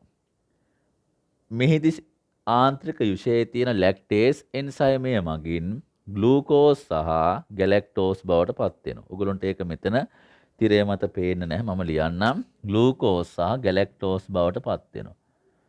අපි දන්නවා මේකත් මොකද්ද? ආන්ත්‍රික යුෂයේ තිබෙන තවත් එන්සයිමයක් මගින් සිදුවන ජීරණයක්. මොකද්ද? ලැක්ටෝස් සීනි ලැක්ටේස් කියන එන්සයිමය මගින් ග්ලූකෝස් සහ ගැලැක්ටෝස් බවට පත් වෙනවා. මීට අමතරව තව එන්සයිමයක් තියෙනවා. ඒ තමයි පෙප්ටිඩේස්. මම ඒක මෙතනින් ලියන්නම්. පෙප්ටිඩේස් කියන එන්සයිමය මගින් ආහාරයේ විදියට ක්‍රියාත්මක වන්නේ මොකද්ද? ඔයගොල්ලන්ට මතක ඇති මීට අවස්ථා දෙකකදී නිර්මාණය වුණා පොලිපෙප්ටයිඩ්. මට කියන්න පොලිපෙප්ටයිඩ් නිර්මාණය වෙච්ච තැන් දෙක මොකද්ද? ආමාශය තුල ප්‍රෝටීන ජීරණය වුණා ඇමයිලේස් සමාවෙන්න පෙප්සීන් කියන එන්සයිමය මගින්. පෙප්සීන් කියන එන්සයිමය මගින් ප්‍රෝටීන ජීරණය වෙලා පොලිපෙප්ටයිඩ් හැදුණා. ඊට අමතරව ග්‍රහණීය ප්‍රදේශය, කියන්නේ සුද්ධාන්ත්‍රයේ මුල්ම කොටස වන ග්‍රහණීය තියෙන ප්‍රදේශයේදී ප්‍රෝටීන ටිප්සීන් කියන එන්සයිමය මගින් ජීරණය වෙලත් පොලිපෙප්ටයිඩ් හැදුණා. එහෙනම් දැන් අපි ගන්න ආහාරවල ප්‍රෝටීන ඇත්තටම නැහැ. ප්‍රෝටීන ජීරණය වෙලා අතරමැදි අවස්ථාවක් වන පොලිපෙප්ටයිඩ් තමයි හැදිලා තියෙන්නේ. ඔය කියන පොලිපෙප්ටයිඩ් සුද්ධාන්තයේ තිබෙන ආන්ත්‍රික යුෂයේ තිබෙන පෙප්ටිඩේස් මගින් ජීරණය වෙලා ප්‍රෝටීන වල සරලම අවස්ථාව වන ඇමයිනෝ අම්ල බවට පත් වෙනවා. නම් මේ කතා කරේ මොකද්ද? සුද්ධාන්තය තුල සිදුවන ආහාර ජීරණය. නැවත එක සැරයක් කියන්න. සුද්ධාන්තයේ දෙවනි කොටස, ඒ කියන්නේ ශූන්‍යාන්ත්‍රකය ආශ්‍රිතව ආහාර ජීරණය වෙනීමට දායක වෙන ප්‍රධාන එන්සයිම හතරයි. මොනවද? මෝල්ටේස්, ලැක්ටේස්, සුක්‍රේස්, පෙප්ටිඩේස්. මෝල්ටේස් මගින් ග්ලූකෝස් බවට පත් වෙනවා. සුක්‍රෝස් ආහාර සුක්‍රේස් එන්සයිමය මගින් ග්ලූකෝස් සහ ෆ්‍රුක්ටෝස් බවට පත් වෙනවා. ඒ වගේම ලැක්ටෝස් ආහාර ලැක්ටේස් මගින් ග්ලූකෝස් සහ ගැලැක්ටෝස් බවට පත් වෙනවා. ඒ වගේම පොලිපෙප්ටයිඩ් පෙප්ටිඩේස් මගින් ඇමයිනෝ අම්ල බවට පත් වෙනවා. මේ වන විට මේ සෑදිච්ච ඵල බලන්න. ග්ලූකෝස්, ෆ්‍රුක්ටෝස්, ඇමයිනෝ අම්ල මේ හැම එකක්ම මොනවද? ඉතාමත් සරලම ජීරණ ඵලයන්. අපි දන්නවා කාබෝහයිඩ්‍රේට් වල සරලම ඵලය මොකද්ද? මොනොසැකරයිඩ්. මොනොසැකරයිඩ් විදියට මෙතන තියෙන ග්ලූකෝස්, ෆ්‍රුක්ටෝස්, ගැලැක්ටෝස් වගේ දේවල්. ප්‍රෝටීන වල සරලම ඵලය ඇමයිනෝ අම්ල. එහෙනම් මෙතන ඇමයිනෝ අම්ල තියෙනවා. මීට කලින් අපි ග්‍රහණීය ප්‍රදේශයේ ආහාර ජීරණයේදී කතා කරා ලිපිඩ වල සරල ඵලය වන ග්ලිසරෝල් සහ මේද අම්ලත් හැදිනවයි කියලා. එහෙනම් ආහාරයේ තියෙන පුළුවන් සියලුම සරල පර නිර්මාණය වෙලා අවසාන වෙලෝ මේ අවස්ථාව වන විට.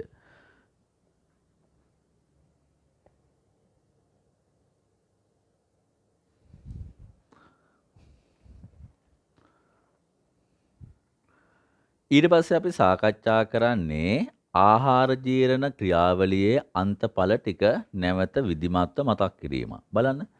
කාබෝහයිඩ්‍රේට වල සරල ඵලය මොනොසැකරයිඩ්. මොනවද උදාහරණ? ග්ලූකෝස්, ෆ්‍රුක්ටෝස්, ගැලැක්ටෝස්. ප්‍රෝටීන වල සරල ඵලය ඇමයිනෝ අම්ල. ලිපිඩ වල සරල ඵලය මේද අම්ල සහ ග්ලිසරෝල්. එහෙනම් මේ වන විට අපි මොකද්ද? ආහාර ජීරණය අවසාන සාලඵල දක්වාම සිදුවෙන ආකාරය විග්‍රහ කරලා ඉවරයි. දැන් එහෙනම් තියෙන්නේ අපිට ආහාර ජීර්ණ පද්ධතියේ දෙවෙනි කාර්යභාරය විස්තර කරන්න. ඒ මොකද්ද?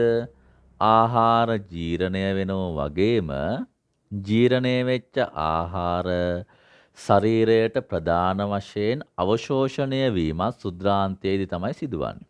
කියවන්න එහෙනම් ආහාර ජීර්ණයේ අන්තඵල දේහයට අවශෝෂණය වීම ප්‍රධාන වශයෙන් සිදුවන්නේ සුද්ධාන්තයේද? හරි නේද? සුද්ධාන්තය කියලා කියන්නේ ඉතින් කුඩාන්ත්‍රවලදී තමයි. මේ ඔයගොල්ලන්ට නිරූපණය කළ තියෙන්නේ සුද්ධාන්තයක ව්‍යුහය දැක්වෙන රූප සටහන. හරි නේද? මේ ආකාරයෙන් දඟර ගැහිලා සුද්ධාන්තයේ පිහිටන ආකාරය තමයි මේ පෙන්වලා දීලා තියෙන්නේ. අපි දැන් සාකච්ඡා කරමු ආහාර ජීර්ණය කාර්යක්ෂමව කරගන්න. ඒ කියන්නේ ආහාර ජීර්ණය ඊ타මත්ම හොඳින් පවත්ව ගන්න සුද්ධාන්තය මොන විදියටද හැඩ ගැහිලා තියෙන්නේ. ආහාර ජීර්ණ කාර්යක්ෂමතාවය වැඩි කරගන්න අපි බලමු සුද්ධාන්තය කොහොමද ඊටා හොඳින් සකස් වෙලා තියෙන්නේ. පළවෙනි එක තමයි සුද්ධාන්තය ඊටා දිගුයි. මට කියන්න සුද්ධාන්තය ගොඩක් දිග වුණාට පස්සේ ලැබෙන වාසිය මොකද්ද? ආහාර ගොඩාක් වෙලා ඔය සුද්ධාන්ත නාලයේ දිගේ ගමන් කිරීම සිදු වෙනවා. ඊටමත් දිගයිනේ මීටර 7ක් විතර දිගයි කියලා මම කිව්වා. දඟර ගැහිලා තියෙන්නේ. ඒ නිසා ආහාර සුද්ධාන්තය තුල ගමන් කරන කාල සීමාව වැඩි. එම සීමාව තුලදී වැඩි ප්‍රමාණයක් ආහාර අවශෝෂණය කිරීමට හැකියාව ලැබෙනවා. දෙවැනි එක තමයි සුද්ධාන්තයේ අභ්‍යන්තර බිත්තිය මත වෘත්තාකාර නැවුම් හෙවත් නෙරීම් පිහිටා තිබීම. ඒක සුද්ධාන්තයේ තව ටිකකින් මම රූපෙ පෙන්නන්න. සුද්ධාන්තයේ දික් අතට කපලා මේ විදිහට දිගහැරලා බැලියොත් සුද්ධාන්තයේ ඇතුළු බිත්තියේ නෙරීම් තියෙනවා. ඒ නෙරීම් මගින් මොකක් වෙනවද? පෘෂ්ඨීය වර්ගඵලය වැඩි වෙනවා. යාළුවෝ මෙහෙම ගැටිති තියෙන්නේ. අපි ඒකට කියන්නේ ඇත්තටම අංගුලිකා කියලා ඉස්සරහට කතා කරනවා. නෙරීම් නිසා මොකද්ද? පෘෂ්ඨීය වර්ගඵලය වැඩි කරලා තියෙනවා. එම නෙරීම් මත අංගුලිකා හෙවත් ඇඟිලි හැඩේ නෙරීම් දකින්න හම්බ වෙනවා. අපි දන්නෝ අංගුලිකා මගිනුත් පෘෂ්ඨීය වර්ගඵලය වැඩි වෙනවා. එහෙනම් තුන්වෙනි කාරණය මොකද්ද? අභ්‍යන්තර බිත්තියවල රැලි මත අංගුලිකා තියෙනවා. අංගුලිකා මගිනුත් පෘෂ්ඨීය වර්ගඵලය වැඩි වෙනවා. ඊට පස්සේ අංගුලිකා මතත් ඊටත් වඩා ඉතාසියුම් ව්‍යුහ තියෙනවා. ඒවට කියන සුද්ධාංගුලිකා. එහෙනම් සුද්ධාංගුලිකා පිහිටලත් පෘෂ්ඨීය වර්ගඵලය වැඩි කරගෙන තියෙනවා. මේවා විභාගවලට ඔයගොල්ලෝගෙන් අහන්න පුළුවන් ප්‍රශ්න. ඒ වගේම අංගුලිකා බිත්ති ඉතා තුනී. බිත්තිය තුනී වුණාට පස්සේ වෙන වාසිය තමයි මේ වන විට ආහාර ජීර්ණය අවසන්නේ. ජීර්ණය වෙච්ච පර ශරීරයට, ඒ කියන්නේ රුධිරයට අවශෝෂණය වෙන්න පහසුයි. බිත්තිය මහත වුණොත් බිත්තිය හරහා ගමන් කිරීම අපහසු වෙනෝනේ. ඒ නිසා තනි සෛල ස්තරයක තරම් ඉතා තුනී ඝනකමක් සහිතයි අංගුලිකා බිත්තිය. ඒ වගේම හොඳ රුධිර සැපයුමක් තියෙනවා. මොකටද රුධිර සැපයුම වැදගත් වන්නේ? අංගුලිකා සහ රුධිරය අතර කාර්යක්ෂමව ද්‍රව්‍ය හුවමාරු කිරීම සඳහා. රුධිරය හරහා තමයි ද්‍රව්‍ය හුවමාරුව සිදුවන්නේ. මේ තියෙන ඕගොල්ලොන්ට වෙන්නල් දීපු රූප සටහනක්. මේ තියෙන්නේ සුද්ධාන්තය බිත්තිය මෙහෙම දික් අතර කපලා මෙහෙම දිගහැරියොත් ඒකේ ඇතුලේ පේන අංගුලිකාවක ස්වරූපය. මේ තමයි ඇඟිලි හැඩේ නෙරීම් අංගුලිකා. අංගුලිකාව සකස් වෙච්ච ආකාරය තමයි මේ පෙන්වලා තියෙන්නේ. ඕනම අංගුලිකාවක ප්‍රධාන කොටස් කිහිපයක් තියෙනවා. එකක් තමයි අපි ඉදිරියේදී සාකච්ඡා කරන මෙන්න මේ වගේ නාලයක් තියෙනවා. මේ නාලයට කියන්නේ පයෝලස නාලිකාව. ඉදිරියේදී උගන්වනකන් දැනට චුට්ටක් මතක් කරන්නම්. පයෝලස නාලිකාව කියන්නේ වසා පද්ධතිය කියලා පද්ධතියක් තියෙනවා. ඔය වසා පද්ධතියට ඇතුළත් වන නාලිකාවක්. එහෙනම් අංගුලිකාවක් තුල පයෝලස නාලිකාවක් තියෙනවා. ඒ විතරක් නෙවෙයි. මනා රුධිර සැපයුමක් තියෙනවා. අපිට ඒ බව පැහැදිලි රුධිර කේශනාලිකා සමන්විත වෙලා තියෙනවා. ඊට අමතරව බාහිරින් අපිච්ඡද සෛල හෙවත් බාහිර සෛල ආවරණයක් සහිතයි. අපිච්ඡද සෛල තියෙනවා. බාහිර සෛල ආවරණයක් සහිත රුධිර කේශනාලිකා සහිතව හොඳ රුධිර සැපයුමක් තියෙනවා. ඊට අමතරව වසානාලයක් හෙවත් මොකද්ද පයෝලස නාලිකාව දකින්න හම්බ වෙනවා. එහෙනම් අංගුලිකාවක අන්තර්ගත කොටස් මොනවද කියලා ඇහුවොත් ඕගොල්ලෝ ඒව ලියන්න ඕනේ. මොනවද ලියන්න ඕනේ කොටස් ටික මෙතන ඕගොල්ලන්ට ඒකම පෙන්නලා තියෙනවා. බලන්න. මේ ව්‍යුහයෙන් ඉතා පැහැදිලි. හොඳින් තේරුම් ගන්න කලින් එක තේරුම් නැති කට්ටිය. මේ තමයි ඔය කියන සුද්‍රා නාලිකාව. එහෙම නැත්නම් කුඩා අන්ත්‍රය. මේ අභ්‍යන්තරයනේ. දැන් ඔයගොල්ලන්ට පේන ඉතා හොඳයි. මේ අභ්‍යන්තරය ඇතුළනේ. ඇතුලේ තිබෙන මෙන්න මේ කොටස් ලොකු කරාට පස්සේ පේන විදිය තමයි මේ තියෙන්නේ. මං කලින් කියපු මම මේ දැන් නිරූපණය කරන්නේ අපිච්චද සෛල ටික. මේ මොකද්ද අපිච්චද සෛල? බාහිර ආවරණය. ඊට පස්සේ ඇතුලෙන් තියෙන මේ කහ පාටින් මම දැන් නිරූපණය කරන කොටස මොකද්ද? පයෝලස නාලිකාව. නිල් සහ රතු පාටින් පෙන්වන තියෙන දේවල් මොනවද? රුධිර කේශ නාලිකා. ඒ නිසා අංගුලිකාවක පයෝලස නාලිකාවක් තියෙනවා. රුධිර කේශ නාලිකා තියෙනවා. අපිච්චද සෛල සහිත ආවරණයක් දකින්න හම්බ වෙනවා. මේක තමයි අංගුලිකාවක ව්‍යුහය වන්නේ. ඊට පස්සේ අපි බලමු අංගුලිකාවල රුධිරකේශ නාලිකාවලට අවශෝෂණය වෙන ද්‍රව්‍ය මොනවදයි කියලා. අංගුලිකාවක රුධිරකේශ නාලිකාවලට මෙන්න මේ කියන ද්‍රව්‍ය උරා ගැනීම සිදු වෙනවා. එකක් තමයි ඇමයිනෝ අම්ල අවශෝෂණය වෙනවා. විටමින්, khනිජ ලවණ, ඒ වගේම මොනොසැකරයිඩ් අවශෝෂණය වෙනවා. කෙටියෙන්ම කියනවා නම් ලිපිඩ හැර අංගුලිකාව රුධිරකේශ නාලිකාවලට උරාගන්නේ ලිපිඩ හැර අනිකුත් පෝෂක ද්‍රව්‍ය උරා ගැනීම සාමාන්‍යයෙන් සිදු වෙනවා. එහෙනම් ලිපිඩ හැර අනිකුත් පෝෂක ද්‍රව්‍ය මොනවද? ඇමයිනෝ ආම්ල උරා ගන්නවා. විටමින් උරා ගන්නවා. khනිජ ලවණ උරා ගන්නවා. ඒ වගේම මොනොසැකරයිඩ්. මොනොසැකරයිඩ් කිව්වට පස්සේ ග්ලූකෝස්, ගැලැක්ටෝස්, ෆ්‍රුක්ටෝස් සියල්ල අවශෝෂණය වෙනවා. මෙතන නොලිය වෙලා තියෙන එකම දේ තමයි ලිපිඩ ජීරණයෙන් සෑදෙන මොනවද? ග්ලිසරෝල් සහ මේදාම්ල. ලිපිඩ ජීරණයෙන් සෑදෙන ග්ලිසරෝල් සහ මේදාම්ල උරාගන්නේ මතක තියාගන්න අංගුලිකාවේ පයෝලස නාලිකාවට. ඒ කියන්නේ වසානාලයට තමයි අවශෝෂණය වන්නේ. කියවන්නකෝ. පයෝලස නාලිකාව කියන්නේ වසාවාහිනියක්. වසාවාහිනියක් වන පයෝලස නාලිකාවට තමයි මේදාම්ල හා ග්ලිසරෝල් හෙවත් ලිපිඩ ජීරණයෙන් සෑදෙන සරල ඵල අවශෝෂණය වීම සිදුවන්නේ. මම විශ්වාස කරන ඕගොල්ලන්ට වැඩේ පැහැදිලි. මේක විභාග වලට අහලත් තියෙනවා. මොනවද? අංගුලිකාවේ රුධිර කේශ නාලිකාවට උරා ගන්න ද්‍රව්‍ය මොනවද? අංගුලිකාවේ පයෝලස නාලිකාවට උරා ගන්නා ද්‍රව්‍ය මොනවද කියලා. ඔන්න ඔය ආකාරයෙන් අපිට ඒක විස්තර කරන්න පුළුවන්. ඊට පස්සේ ඊළඟ කාරණේ බලන්න. රුධිරයේ ග්ලූකෝස් වැඩි විට ග්ලයිකෝජන් ලෙස අක්මාවේ තැන්පත් වෙනවා. මම අතිරේ කරුණු ටිකක් කියන්නේ. අපි හිතමුකෝ රුධිරයේ ග්ලූකෝස් මට්ටම වැඩි වුණොත් අපි ඒක ඉදිරියේ සමස්ථිතිය සමායෝජනය කියන කොටසදී අධ්‍යයනය කරනවා. වැඩිපුර ග්ලූකෝස් තියෙනකොට ඒ වැඩිපුර ග්ලූකෝස් ග්ලයිකෝජන් බවට පත් කරලා අක්මාවේ තැන්පත් වෙනවා. යම් වේයකින් රුධිරයේ ග්ලූකෝස් මට්ටම අඩු වුණොත් නැවත අක්මාවේ සංචිත කරපු තැන්පත් කරපු ග්ලයිකෝජන් ටික තියෙනුනේ. එයා නැවත ග්ලූකෝස් බවට පරිවර්තනය වෙලා රුධිරයට එකතු වීම සිදු වෙනවා. ඊට පස්සේ අපිට කතා කරන්න තියෙන්නේ මහාන්ත්‍රය ගැන. අපි දන්නවා දැනට කුඩාන්ත්‍රය අවසන් වෙනකොට ආහාර ජීර්ණය වෙලා ඉවරයි. ජීර්ණය වෙච්ච ආහාර ශරීරයට අවශෝෂණය වෙලත් ඉවරයි. එහෙනම් ඉතිරි ටික තමයි දැන් මහාන්ත්‍රයේදී අපිට කතා කරන්න තියෙන්නේ. මහාන්ත්‍රය මීටර 1.5ක් පමණ දිග නාලයක්. මහාන්ත්‍රය ආරම්භ වන්නේ මං කලින් රූප සටහනේ පෙන්නුවනේ උණ්ඩුකය කියන ප්‍රදේශයෙන් තමයි ආරම්භ වන්නේ. අවසානයේ ගුදයෙන් තමයි අවසන් වීම සිදුවන්නේ. ගුදයෙන් මෙතන උදරයෙන් නෙවෙයි. මහාන්ත්‍රය අවසාන වන්නේ අවසානයේදී මොකද්ද? ගුදය අවටින් තමයි අවසාන වන්නේ. මහාන්ත්‍රයට ඇතුළත් වන ද්‍රව්‍යවල පෝෂක ද්‍රව්‍ය සාමාන්‍යයෙන් ඉතාමත් අල්ප වශයෙන් තියෙන්නේ. ඇයි පෝෂක ද්‍රව්‍ය අල්ප වශයෙන් තියෙන්නේ? අපි දන්නෝ මේ වන විට සුද්ධාන්ත්‍රයේදී පෝෂක ද්‍රව්‍ය සියල්ල අවශෝෂණය වෙලා හමාරයි. එහෙම නේද? පෝෂක ද්‍රව්‍ය සියල්ලම අවශෝෂණය වෙලා හමාරයි. ඒ නිසා ඉතාමත්ම සුළු පෝෂක ද්‍රව්‍ය ප්‍රමාණයක් තමයි තියෙන්නේ. ඔයගොල්ලන්ට මේ නිරූපණය කරලා තියෙන්නේ මහාන්ත්‍රය බලන්න. ආරම්භ වන්නේ මෙතන උණ්ඩුකයෙන්. උණ්ඩුකයෙන් ආරම්භ වෙලා මේ විදියට තමයි මහාන්ත්‍රය ගමන් කරන්නේ. මේ අභ්‍යන්තරය තමයි නිරූපණය කරලා තියෙන්නේ. මෙන්න මෙතන තිබෙන මහාන්ත්‍රය තමයි මේ පෙන්වන්න තියෙන්නේ. උණ්ඩුකයෙන් ආරම්භ වෙලා අවසානයේ ගුදයෙන් තමයි කෙලවර වන්නේ. පැහැදිලි නේද?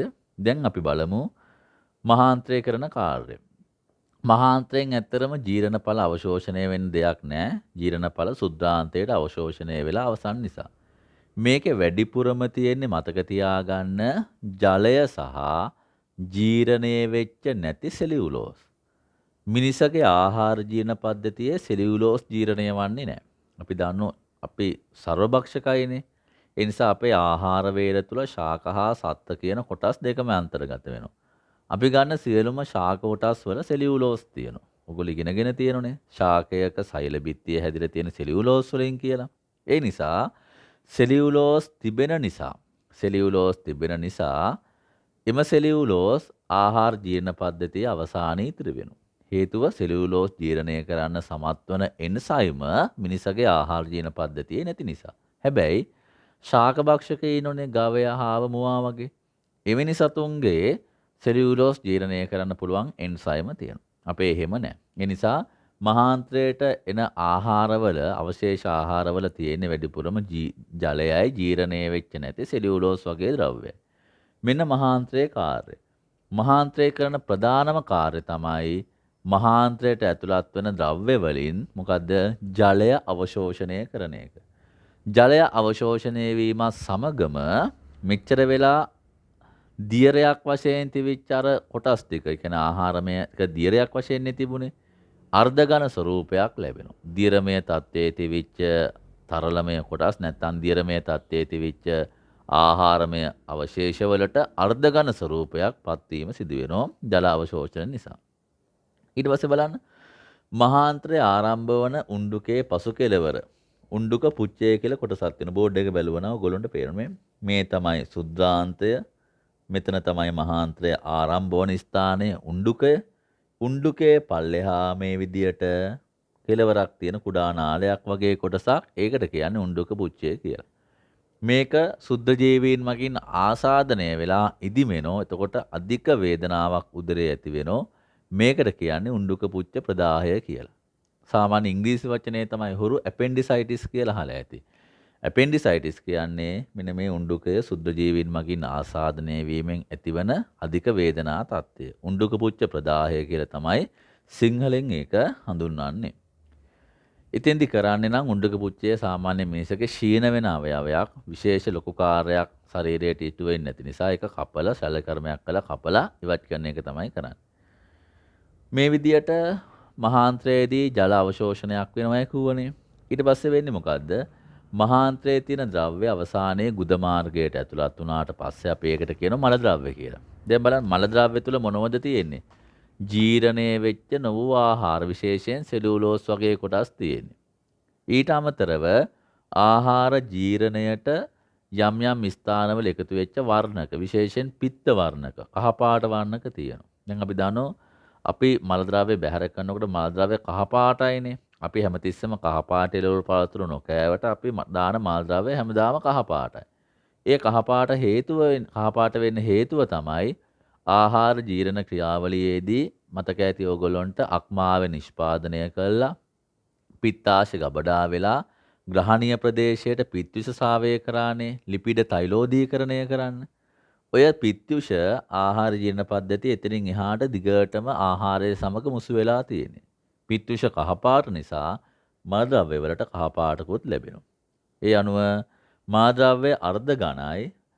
ඒවට පිත්ත වර්ණක නිසා කහපාටක්, එහෙම නැත්නම් පිත්ත වර්ණකයක් ලැබිලා තියෙනවා. අපිට ඊට පස්සේ කතා කරන්න තියෙන්නේ ආහාර ජීර්ණ පද්ධතිය ආශ්‍රිතව තිබෙන රෝගාබාධ හඳුනා ගන්න. ආහාර ජීර්ණ පද්ධතිය ආශ්‍රිතව තිබෙන රෝගාබාධ හඳුනා ගන්න. ඒ අතරේ පළවෙනි රෝගය තමයි ගෑස්ට්‍රයිටිස් කියලා කියන්නේ. සාමාන්‍යයෙන් අපි කියන ગેස්ට්‍රික් හැදෙනවයි කියලා කියන්නේ. ඒක හරි වචනය නෙවෙයි. හරි ඉංග්‍රීසි වචනය තමයි ગેස්ට්‍රයිටිස් කියන්නේ. ગેස්ට්‍රයිටිස් කියලා අදහස් කරන්නේ මේ පෙන්වන්නේ බඩ දැවිල්ලක් ඇති වෙන එකනේ. ආමාශයේ අභ්‍යන්තර ශ්ලේෂ්මලය. ඔය ග්‍රන්ථි සහිත කොටස ප්‍රදාහයට ලක්වීම නිසා ඇතිවන තත්ත්වයක්. ඇඹුල් රස උගුරට එනෝ, ආමාශයේ දැවිල්ලක් ඇති වෙනෝ, බඩ දැවිල්ලක් හැදෙනවා කියන්නේ වේදනාවක් ඇති වෙනෝ. ඒ තමයි ગેස්ට්‍රයිටිස් රෝගයේ රෝග ලක්ෂණ. සාමාන්‍යයෙන් මේ රෝගී තත්ත්වය ටිකක් වැඩි වුණාට පස්සේ ආමාශය බිත්තියේ ඒ වගේම ග්‍රහණ බිත්තිය ආශ්‍රිතව තුවාල ඇති වෙනවා. ඒතකොට වේදනාව ගොඩාක්ම වැඩි වෙනවා. ප්‍රධාන හේතු කිහිපයක් තියෙන ગેස්ට්‍රයිටිස් ඇති වෙන්න. පළවෙනි එක තමයි નિયમિત වේලාවට ආහාර ගන්න. විශේෂයෙන්ම උදේ ආහාර වේල નિયમિත වේලාවට ගන්න ඕනේ. මම එහෙම කියන්නේ. උදේ ආහාර වේල අපි ගන්නේ ගොඩාක් निराහාරව ඉඳලා. උදාහරණයක් අපි රාත්‍රී 8ට ආහාර ගත්තනම් නැවත උදේ 8ට ආහාර ගන්නව නම් අපි පැය 12ක කාලයක් ආමාශය निराහාරවනේ හිස්ව තිබිලා තමයි ගන්න. එතකොට ආහාර ජීර්ණය සඳහා ආමාශය හයිඩ්‍රොක්ලෝරික් ආම්ලය ස්‍රාවය වෙනවා. කාලයක් තිස්සේ ගොඩාක් වෙලා निराහාරව ඉන්නකොට හයිඩ්‍රොක්ලෝරික් ආම්ලය මගින් ආමාශයේ බිත්ති පිච්චිලා තුවාල ඇති වෙනවා. ඒකයි වෙලාවට කන්න කියන්නේ. දවල් කෑම ගන්නව නම් 8ට ගත්තට පස්සේ දවල් 12ට කනවා නම් පැය 4යි ඒ අතර තියෙන පරතරය තියෙන. නමුත් උදේ වේල ගොඩාක් වෙලා ඉඳලා කන්න නිසා විශේෂයෙන්ම උදෑසන ආහාර වේල ඇතුළු අනිකුත් ආහාර වේලවල් નિયમિત වේලාවට ගන්න ඕනේ. ඊළඟ එක තමයි අම්ල මිරිස් සහ තෙල් අධික ආහාර ගැනීම හොඳ නැහැ. එහෙම ගත්තට පස්සෙත් ඒවා මගිනොත් ආම්ලික තත්ත්වය ඇති වෙනවා. එතකොටත් ગેස්ට්‍රයිටිස් රෝගය නැත්නම් අම්ලපිත රෝගය ඇතිවීම සිදු වෙනවා. ඊළඟ එක තමයි අධික ලෙස මද්යසාර හා දුම් වැටි. ඒ වාසිතවත් ආම්ලික කොටස් තියෙනවා ગેස්ට්‍රයිටිස් ඇති වෙනවා. ඒ වගේම මානසික ආතතිය. සමහර ළමයින්ට විභාග කිට්ටු වෙනකොට ગેස්ට්‍රයිටිස් හැදෙනවා. ඒතර කාලා බීලා හිටියත් එහෙමත් හැදෙනවා. නිසා මානසික ආතතියත් ગેස්ට්‍රයිටිස් රෝගය ඇති වෙන්න හේතුවක් වෙනවා. ඒ සාකච්ඡා කරේ ગેස්ට්‍රයිටිස් රෝගය. ඒකට සිංහලෙන් කියන්නේ අම්ලපිත රෝගය කියලා. ඊට පස්සේ දෙවනි රෝගය තමයි මලබද්ධය. අපි දන්නවා ගුද මාර්ගය අවටින් මල ද්‍රව්‍ය බැහැර කරනකොට මල ද්‍රව්‍ය තියෙන්නේ අර්ධ ඝන ස්වරූපේ. ගොඩක්ම ඝනත් නැහැ, ගොඩක්ම දියරත් නැහැ, අර්ධ ඝන ස්වරූපේ. හැබැයි සමහර වෙලාවට විවිධ හේතු නිසා මල ද්‍රව්‍ය අර්ධ ඝන ස්වරූපයක් නැතුව ඝන තත්ත්වයටපත් වෙනවා. ඒ කියන්නේ වැඩිපුර මහාන්තරයෙන් ජලය උරාගෙන ඝන තත්ත්වයටපත් වෙනවා. එතකොට අර ගුද මාර්ගය ඔස්සේ මල ද්‍රව්‍ය බැහැර කරන්න අපිට අපහසුාවක් දැනෙනවා. මේ විදියට මල ද්‍රව්‍ය බැහැර කරන්න සිදුවන අපහසුතාවය අපි හඳුන්වනෝ මලබද්ධය කියලා. නම් මොකද්ද? මලබද්ධය ඇති වෙලා එන්න හේතු වෙන්නේ මල ඝන තත්ත්වයටපත් වෙච්ච නිසා. ඇයි මල ද්‍රව්‍ය ඝන තත්ත්වයටපත් වෙන්නේ? ඇයි බැහැර කිරීම අපහසු වෙන්නේ? මෙන්න ඒවට හේතු. පළවෙනි එක තමයි පරිභෝජනය කරන ආහාරයේ තන්තු ප්‍රමාණය අඩුවීම. විශේෂයෙන් වැඩිපුර මාංශමය ආහාර විතරක් ගන්නව නම්. අපි දන්නවා මාංශමය ආහාරවල සෙලියුලෝස් නැහැනේ. සෙලියුලෝස් කියන්නේ කෙඳිතිනේ. ඒ නිසා මාංශමය ආහාර පමණක් ගන්න එක හොඳ නැහැ. අපේ ආහාර වේලට ශාකමය ආහාර අනිවාර්යයෙන්ම මිශ්‍ර කරන්න ඕනේ. එතකොට අපිට සෙලියුලෝස් ලැබෙන තන්තු ප්‍රමාණය වැඩි වෙනවා. ඒ නිසා ආහාරවල තන්තු ප්‍රමාණය අඩුවීම හේතුව. ඒ වගේම අවශ්‍ය ප්‍රමාණයට ජලය පානය නොකිරීම. හැමතිස්සෙම වතුර බොන්න ඕනේ. ජලය මගින් අපේ මල ද්‍රව්‍ය අනවශ්‍ය ලෙස ඝන තත්ත්වයට පත් වෙන එක වළක්වා ගන්න පුළුවන්. ඒ වගේම මල පහ කිරීමේ අවශ්‍යතාවය කල් දානවා. નિયમિત වේලාවට මල පහ කරන්න අවශ්‍ය වුණත් හේතු නිසා කල් දානවා. එතකොට මොකද්ද වෙන්නේ? මල ද්‍රව්‍ය ශරීරයේ රැඳිලා තියෙනවා. විශේෂයෙන්ම මහාන්ත්‍ර තුල මල ද්‍රව්‍ය ගොඩාක් වෙලා රැඳෙනකොට මහාන්ත්‍ර වලින් මල ද්‍රව්‍ය වලින් ජලය උරා ගන්නවා. ජලය උරා ගන්න ප්‍රමාණය වැඩි වෙන්න මල ද්‍රව්‍ය ඝන තත්ත්වයටපත් වෙන ප්‍රමාණය වැඩි වෙනවා. එතකොටත් මල ද්‍රව්‍ය බැහැර කරන්න අපහසු වෙනවා. මලබද්ධය ඕනට වඩා වැඩි කාලයක් තිබිලා. කියන්නේ නිරන්තරයෙන් ඇති වෙලා ගුද මාර්ගයට මේ ආකාරයෙන් ගෙඩි ඇති වෙනවා. ඒ ගෙඩි නිසා මල ද්‍රව්‍ය බැහැර කිරීම තවත් අපහසු වෙනවා. ඒ තත්ත්වයට අපි නමක් කියනවා අර්ශස් ඇති වෙනවයි කියලා. නිසා අර්ශස් කියන්නේ මලබද්ධය තීව්‍ර වුණාට පස්සේ එහෙම නැත්නම් උග්‍ර වුණාට පස්සේ ඇතිවන රෝගී තත්ත්වයක්. ඊට පස්සේ අපේ ආහාර ජීවන පද්ධතිය ආශ්‍රිතව ඊළඟ රෝගාබාධයේ විදියට කතා කරන්නේ උණ සන්නිපාතය. උණ සන්නිපාතය බෝ වෙන ක්‍රම කිහිපයක් ඕගොල්ලොන්ට දීලා තියෙනවා. පළවෙනි එක තමයි දූෂිත ජලයේ පිහිනීමේදී ඇල මාර්ගවල වෙල්වල දූෂිත ජලය හරක් එක පැත්තක නාන එක පැත්තක මේ මිනිස්සු නානනේ. ඒතකොට එවැනි ස්ථානවලදී මුඛයට අනිවාර්යයෙන්ම කට ඇතුළට වතුර යනෝනේ. එතකොට ජලයෙන් අහිතකර බැක්ටීරියා ඇතුල් වෙලා උණු සන්නිපාතය ඇති වෙනවා. ඊට අමතරව රෝගියෙක්ගේ මල මුත්‍රා ආදිය ශරීරගත වෙන්නත් පුළුවන්. එතකොටත් උණු සන්නිපාතය ඇති වෙනවා. ඒ වගේම අපවිත්‍ර ස්ථානවල මේ වගේ වහන මැස්සෝ ඇවිල්ලානේ ආහාර මත වහනවා. එම ආහාර අපි කෑවට පස්සේ අපිට උණු සන්නිපාතය ඇති වෙනවා. ඒ වගේම දූෂිත ආහාර අනුභව කරනකොට මැස්සෝ වහපු ආහාර අනුභව කරනකොටත් මේ තත්ත්වය ඇති වෙනවා. ඒවා වළක්ව ගන්න ඕනේ. උණ සන්නිපාතේ රෝග ලක්ෂණ දැන් අපි කතා කරමු. උණ සන්නිපාත රෝග ලක්ෂණ තමයි අතපය වේදනාව ඇති වෙනවා, හිස රදය, ඒ වගේම ක්‍රමයෙන් ටික ටික වැඩිවන උණ, ඒ වගේම දිවේ නිකන් අර කාරමක් වගේ බැඳිලා තියෙනවා. ඊට අමතරව උදරේ කියන බඩේ කැක්කුම හැදෙන පාචන තත්ත්වයන්, ඒ වගේම සුද්‍රාන්තේ තුවාල සෑදිලා ලේ ගමන් කිරීම, ලේ වහනය වෙන එක, රුධිරය ඒ වගේම මල ද්‍රව්‍ය සමග මල ද්‍රව්‍ය බැහැර කරනකොට රුධිරය පිට කරන එක මේ වගේ තත්ත්වයන් ඇති වෙනවා. රෝගය හඳුනා ගන්න පුළුවන් රෝගයේ රුධිරය හරි අසුචි. එහෙම කියන්නේ මල ද්‍රව්‍ය පරීක්ෂණයක් මගින් උණ සන්නිපාතයේ තියද නැද්ද කියලා හඳුනා ගන්න පුළුවන්. උණ සන්නිපාතය හදාන්නේ නම් සැල්මොනෙල්ලා ටයිප් කියන බැක්ටීරියාව. එයාගේ නම නම් පාඩම් කරගන්න අවශ්‍ය වෙන එකක් නැහැ. ඊට පස්සේ පාචනය ගැන කතා කරන්න. ඊළඟ රෝගය. පාචනය ඇති වෙන්න දායක වන සුද්ධජීවී කාණ්ඩය සමහර විට වෛරසයක් විය හැකියි. එහෙම නැත්නම් බැක්ටීරියාවක් විය හැකියි. එහෙම නැත්නම් පරපෝෂිතයක් විය හැකියි. මේ අය මගින් සුද්‍රාන්ත ආසාදනය වෙලා තමයි පාචනය කියන රෝගී තත්ත්වය ඇතිවන්නේ. ප්‍රධාන වශයෙන්ම ආසාදිතයෙක්, ඒ කියන්නේ රෝගය හැදිච්ච එක්කෙනෙක්ගේ අසූචි කියන්නේ මල ද්‍රව්‍ය මගින් තමයි මේක ව්‍යාප්ත වීම සිදුවන්නේ. සාමාන්‍යයෙන් මේකේ රෝග ලක්ෂණය තමයි දියර තත්ත්වයෙන් තමයි මල ද්‍රව්‍ය බැහැර කරන්නේ. අර්ධ ගණන දියර තත්ත්වයෙන් මල ද්‍රව්‍ය බැහැර වෙනවා. මේකට හේතුව තමයි අපි දන්නවා මහාන්ත්‍රයේදී ජලය අවශෝෂණය වීමක් වෙනෝනේ. හැබැයි පාචනයේදී මහාන්ත්‍රයේදී ජලය නිසි පරිදි අවශෝෂණය වීමක් වන්නේ නැහැ. ඒකයි මෙහෙම වෙන්න හේතුව. පාචනය නිසා විජලන තත්ත්වයකුත් ඇති වෙනවා. විජලන කියන්නේ ජලය හිඟ වෙන තත්ත්වයක්. හේතුව මහාන්ත්‍රය තුළදී අපේ ශරීරයට අවශ්‍ය ජලය නැවත උරා ගන්න ඕනේ. හැබැයි පාචනයක් ඇදුනට පස්සේ ජලය උරා ගැනීමට හැකියාවක් නැති වෙනෝනේ. එතකොට අපේ ශරීරයේ ජලය අනවශ්‍ය වශයෙන් බැහැර වෙලා ශරීරයට විජලන තත්ත්වයක්, ජල රහිත තත්ත්වයක් ඇති වෙන්න පුළුවන්. ඊට පස්සේ අපි ආහාර ජීර්ණ පද්ධතිය අවසාන මාතෘකාවට එන්නේ.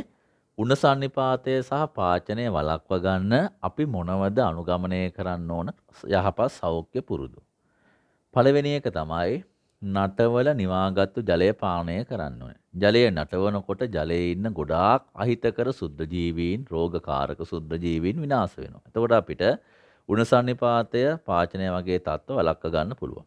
ඒ වගේම මැස්සන් ගවසන ස්ථාන තියෙනුනේ.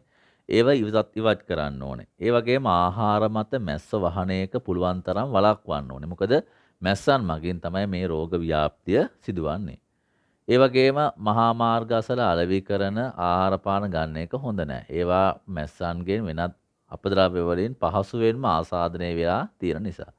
ජල මුද්‍රිත වැසිකිලි පාවිච්චි කරන්න ඕනේ. අර බාහිර වැසිකිලි පාවිච්චි කරන්න හොඳ නැහැ. මොකද අසූචි ශරීර හරහා ශරීරගත වුණොත් අසූචි කොටස් අපිට පහසුවෙන් මේ දේවල් සෑදෙන නිසා. ඒ වගේම වැසිකිලි පාවිච්චි කරාට පස්සේ අත සබන් දාලා අත් දෙකම ඉතා හොඳින් පිරිසිදු කරගන්න ඕනේ. එහෙම නැත්නම් මල ද්‍රව්‍ය නියපොතු වස්සේ රැඳිලා නැවතත් අපේ ආහාර ගන්නකොට ශරීරගත වෙන නිසා. එතකොට රෝගාබාධ ඇති වෙන්න පුළුවන්.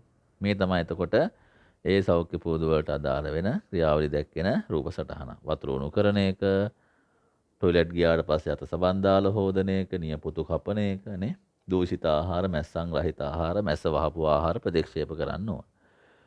හොඳයි. එතනින් අපිට ආහාර ජීර්ණ පද්ධතිය සම්බන්ධ විවරණේ අවසන් වෙනවා. මම හිතනවා ඔයගොල්ලන්ට මේ පාඩමට ඇහුම්කන් දුන්නා ලොකු දැනුමක් ලබා ගන්න ඇති කියලා. ඒතර ඔයගොල්ලෝ නැවත ආහාර ජීර්ණ පද්ධතිය වෙන විද්‍යාව කොටසකින් නැත්නම් පන්තියකින් දේශනයකින් ඉගෙන ගන්න අවශ්‍ය නැහැ. මොකද අවශ්‍ය සියලුම කොටස් ඔයගොල්ලන්ට මම ගෙන්නුවා. එහෙනම් ඉදිරි වීඩියෝ එක ඔයගොල්ලන්ට මේ ආකාරයෙන්ම 6 වෙනි පාඩමේ සසන පද්ධතිය කියන කොටස ඇතුළුව දිගටම පාඩම අවසන් වෙනකම්ම ඔයගොල්ලන්ට පාඩම් ඉගෙනීමට බලාපොරොත්තු වෙනවා.